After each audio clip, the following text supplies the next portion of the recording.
Hey people, been a while.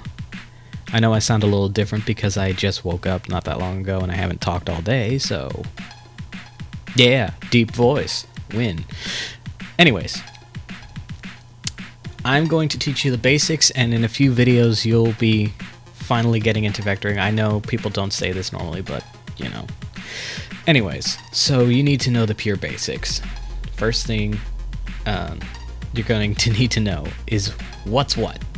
So I have mine set up in a slightly different manner than most people do. I moved my properties from down here to here, and my libraries here. I have gotten rid of a few windows that I don't need.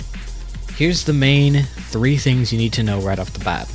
You got a timeline on the top, you got your scene frames right here, and this is where you can preview everything. Then you have your tools, you got your color swatches, you got your color selection thing. I don't even know how this works, but okay.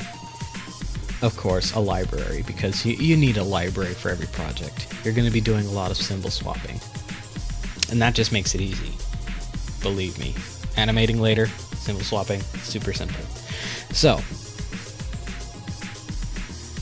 on the timeline, you have your different layers. You can add a whole bunch of them. You can delete a whole bunch of them. You have your most important button, which is the onion skin button, which if I add a whole bunch more frames, it'll actually show you between point A and point B, you know, how many frames ahead and how many frames back there is, you know, of animation. That comes in handy much later. Onion skin outlines, so if you just want the outlines instead of just the full thing, it's like looking at wireframe, if you know what that is from gaming. Edit multiple frames allows you to do just that. And onion skin markers, it doesn't matter, I just keep it all at one because simplicity.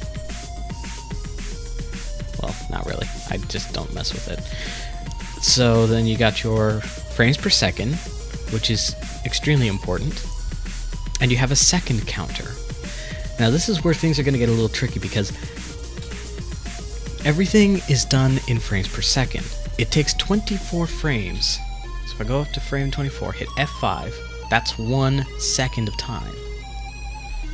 So if you can animate within 1 second of time in a whole 24 frames a quick scene, then you already kind of know what you're doing.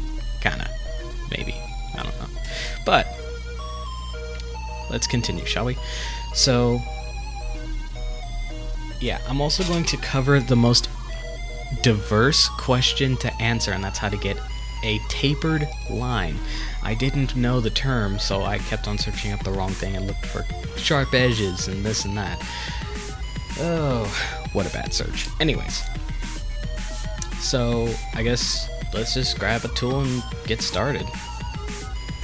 But I'm going to do that in the next video because I want to keep these kind of short and simple. So, catch you then.